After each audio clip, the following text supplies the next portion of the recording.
Bonjour à tous et toutes. Bien écoutez, je vais vous présenter une gamme d'élixirs de fleurs rares, qui est une gamme que j'ai créée il y a une bonne dizaine d'années. En tout cas, les premiers, je les ai créés il y a une quinzaine d'années même. Et ces 13 élixirs de fleurs rares sont extrêmement intéressants, très complémentaires des fleurs de bac.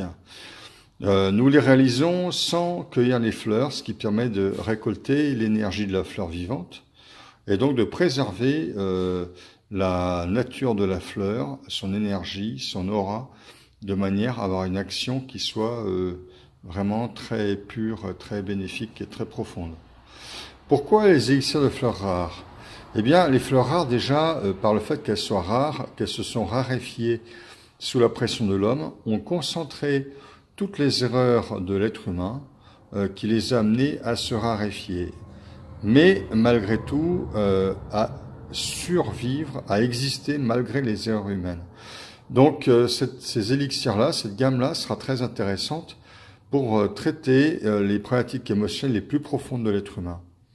Alors la toute première, l'Allosaure crispée, c'est une fougère très intéressante, cette fougère qui évoque la crispation, le froissement, des gens qui sont susceptibles, qui ne supportent pas les critiques des autres, qui se froissent par rapport à leur créativité. C'est un peu le syndrome de l'artiste incompris.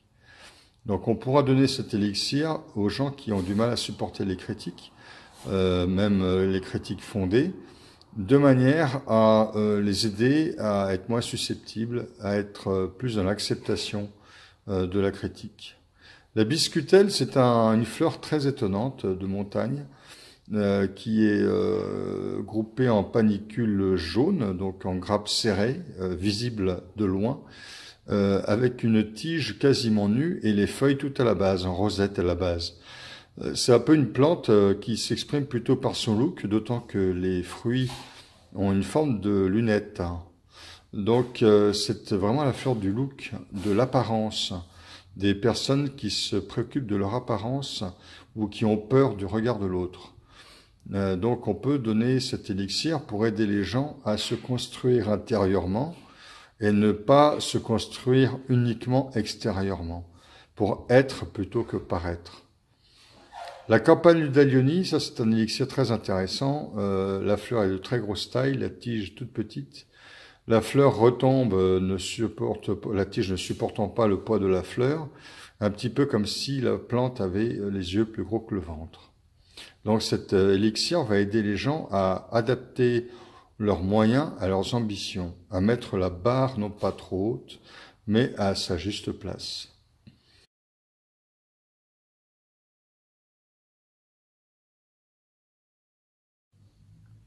Donc nous avons ici la céphalantère rouge, qui est un élixir très utile pour le thérapeute. C'est une fleur très étonnante qui, par sa plante, enfin par sa fleur, montre l'élévation spirituelle et la purification du cœur et de l'esprit, tout en restant ouvert aux autres. Donc c'est vraiment l'élixir qui permet aux gens qui ont un métier d'accueil de rester ouverts aux autres tout en étant protégés. C'est aussi la fleur du thérapeute. L'Edelweiss, c'est une plante emblématique, l'Edelweiss, qui a une propriété particulière. Elle est faite de capitules qui sont d'abord femelles et puis ensuite mâles. Et donc cette plante évoque la stabilité sexuelle et affective d'autant que les bractées qui l'entourent sont les fameuses, ce qu'on pourrait prendre pour des pétales blancs cotonneuses. Mais en fait, c'est pas des pétales, ce sont des bractées, comme des feuilles, si vous voulez. L'Edelweiss est très intéressante pour aider les gens à se stabiliser affectivement et sexuellement quand ils ont un problème d'identité sexuelle ou affective, par exemple, et que cette identité leur pose question. Le Genépi, lui, est un élixir qui va favoriser à la fois un bon ancrage, d'une part au plan de la matière, mais aussi une harmonisation avec les aspirations spirituelles.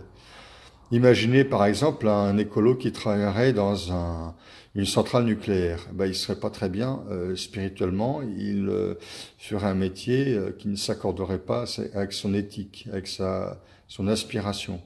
Ou imaginez quelqu'un qui va agir et penser autrement par rapport à son action. Donc le jeûne épice, ça va harmoniser l'esprit et la matière, le contexte et les aspirations, de manière à ce que la personne soit un peu plus cohérente avec elle-même et cohérente dans son action. Le lys martagon, alors le lys martagon est un élixir qui va être très intéressant par rapport au fait qu'il évoque la violence dans l'action. Hein, la violence dans l'action, c'est une fleur qui est rouge sombre, avec un pistil qui est assez massif, comme une massue, tourné vers le sol. Donc l'idée d'une domination de l'esprit par la matière, d'une emprise sur l'environnement. Donc le lys martagon, c'est vraiment l'élixir pour les gens qui sont dans l'emprise des autres et dans la violence brute, l'impulsivité, on va dire.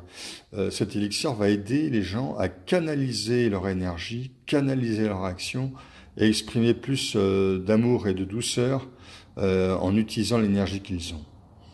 La primaire auriculée, alors ça c'est un élixir qui est extrêmement intéressant pour les gens qui sont dans le monde des bisounours, qui croient trop au Père Noël. Cette fleur, quand on la voit, on a l'impression de lui donner le bon Dieu sans confession. On a l'impression d'une gentillesse extrême. En plus, elle pousse dans les rochers, donc en dehors des réalités. Donc cet élixir va aider les gens à être réalistes par rapport à ce qui les environne. Donc utile pour les gens dans le monde des bisounours ou qui croient trop au Père Noël. La pyroline fleur, ça c'est une fleur qui est assez agressive d'allure, tournée vers le sol également, avec un pistil un peu d'allure un peu piquante, et des pétales un peu blancs en forme de, un peu comme une coiffe blanche. Donc c'est plutôt une fleur assez féminine mais agressive. Alors elle va évoquer plutôt l'aigreur, la tendance à répandre du fiel, de l'aigreur autour de soi, à faire du commérage. Donc ça va être intéressant pour les gens qui sont aigres, dans l'aigreur, une forme de méchanceté aigre, et ça va les aider à évacuer cette amertume, cette rancœur profonde qu'ils ont en eux, pour exprimer plus de la positivité autour d'eux sur les gens. Le sabot de Vénus, là c'est vraiment la fleur emblématique qui évoque la lumière. Le sabot de Vénus, c'est une orchidée qui a un pétale en forme de gros sabot jaune, qui, lorsque les sépales rouges sombres s'ouvrent, ce sabot va vers l'avant. Et donc ça évoque vraiment l'expression de l'énergie, l'expression, le rayonnement solaire autour de soi. Ça va être très intéressant pour aider à rayonner autour de soi, très intéressant pour développer même notre propre aura, par exemple. Mais c'est aussi utile pour les gens qui se sentent éteints intérieurement. Donc on peut le donner aussi pour les dépressifs, bien évidemment. L'Asversi vivace, alors ça c'est une fleur qui est rare, vraiment rare, qu'on trouve dans les tourbières, qui a une couleur violet sombre et qui a une allure assez agressive, assez hautaine et agressive. C'est une fleur qui convient bien pour les gens misanthropes, c'est-à-dire les gens qui manquent d'amour pour l'humanité, pour l'être humain en général. Donc ça va aider beaucoup plus à exprimer de la compassion, de l'amour, de l'empathie pour les autres, pour les humains en général. Ensuite, il y a la tulipe sauvage. Alors la tulipe sauvage, ça c'est une fleur qui a du mal à s'ouvrir, très intéressant pour les gens extrêmement introvertis, et donc qui va aider les personnes à s'exprimer, à exprimer leur richesse intérieure. Et enfin, la violette à deux fleurs, eh bien là vous avez un élixir qui est utile pour les personnes qui sont dichotomiques, qui sont dans la dualité, qui ont du mal à dépasser la notion de bien et de mal, de féminin et masculin, de cerveau gauche et cerveau droit, d'intuition et de logique. Donc cet élixir va aider à dépasser ces notions-là, à prendre du recul par rapport à cette dualité et à trouver les points d'unité entre les éléments de la dualité. Donc ça va aider à vraiment renforcer, développer spirituellement ces personnes-là et à ne pas se cantonner à des raisonnements dualistes un petit peu limités. Et bien voilà, donc toute cette gamme d'élixirs qui est réalisée sans cuire la fleur, stabilisée sur du silicium colloïdal. Donc il suffit d'en prendre 3 gouttes au lever, 3 gouttes au coucher. Évidemment, toute cette gamme-là, on peut la trouver dans certains magasins bio. On peut la trouver aussi sur notre site internet. Hein, vous pouvez le commander sur notre site internet, donc acerola-fr.com. Nous avons les 13 élixirs de fleurs rares. Sans alcool, il peut être adapté pour tout le monde et il n'y a aucune contre-indication à prendre ces élixirs. Voilà, eh j'espère que j'ai su vous intéresser à apprendre à découvrir ces élixirs floraux de fleurs rares, tout à fait complémentaires des fleurs de bac. À très bientôt.